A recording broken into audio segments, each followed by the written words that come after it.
Hello, Ma'am Janelle. Kumusta po? Redman Toys Raymond here. So, ito ma'am, unboxing and testing tayo ng unit na order nyo. The Umarex Glock 17 Gen 5 MOS Airsoft Gas Blowback Pistol. Okay. So, yan. Cerakote. Yan yung finish. Okay. So, to buksan muna natin. Alright. So, yan ang unit. Okay. So,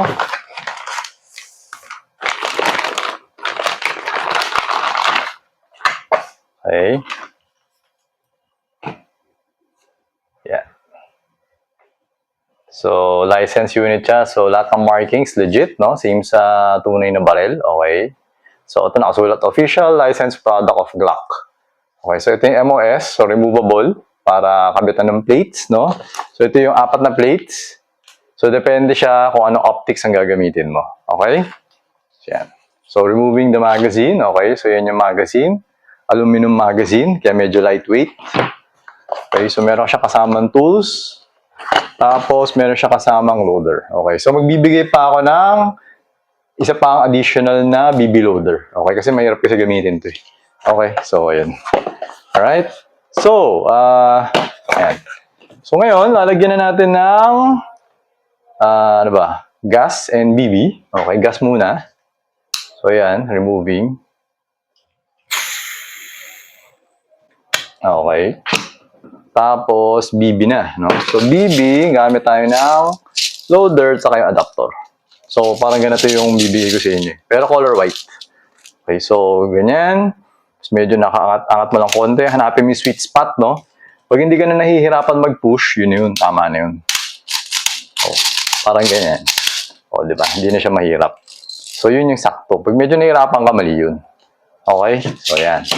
Right? So, hindi ko nga alam kung ilan yung nalagay ko dito. So, yan. Testingin na natin. So, removing. Tabi ko lang muna yung sticker. Okay? So, yan. Always remember to keep your trigger finger out. Make sure that the muzzle is always pointed at a safe direction. Okay?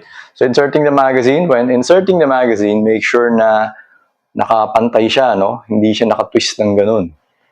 Okay? So, yan. Ganyan. Hindi siya nakaganon. Kailangan nakaganon siya. So, kung gusto mo, para sigurado ka, ganon mo siya.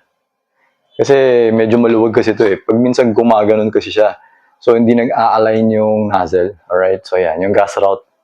So, bantayan yan. Baka para hindi mawala yan. Pag nawala yan, pag bumabaril ka, gumagano na lang yung gas. Pag nawala yan. Okay? So, avoid. Pag natatanggal yan kapag pinipress to eh. Parang ganun. Okay? So, to. Alright? Okay? So, FPS test pala muna tayo, no? Before tayo mag-accuracy test. Alright? So, to. 0, 0. Okay, so ito, firing. 296.6 per shot, pero blowback malakas. Minsan kasi ganun, pag first shot, mababa pa ng konti yung FPS. Second shot, ay, nag-0. Okay, ulit, isa pa. 288.1. Okay. So, siguro dahil sa malamig dito, malamig kasi, okay. Pero malakas yung blowback niya. So, 298. So, normal naman siya. Okay naman siya. Kasi ito parang 320 FPS lang ito pagka medyo mainit-init eh. Bayan. Okay, dito tayo usog. Ay! Kulang na yung gas. Reload.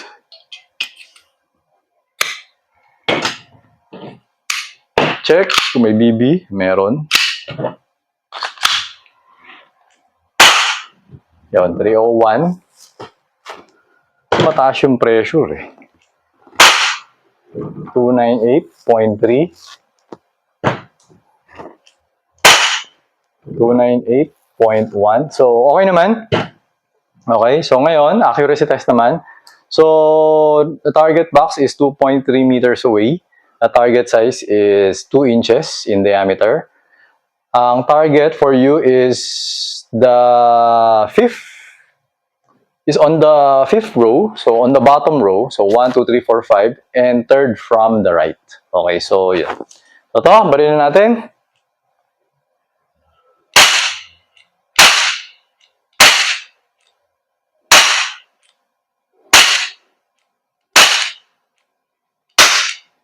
Humina na naman, naging supot yung huling-huling shot. Kulang sa gas, alright?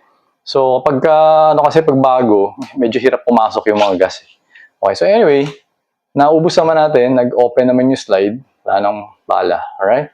So, picturean ko na lang yung lahat naman ng pinuto ko na dun sa loob ng bilog na 2 inches in diameter. Okay, so to hammer down. Alright, so Ma'am Janelle, okay na tong unit mo. So I will be packing this now and then dadalhin ko na siya sa courier tomorrow para ma-deliver na siya sa inyo. Okay? So ayun ma'am, thank you for your order. Until next transaction po, always remember to stay safe, stay great, be good, and be thankful always. God bless po ma'am. Bye-bye.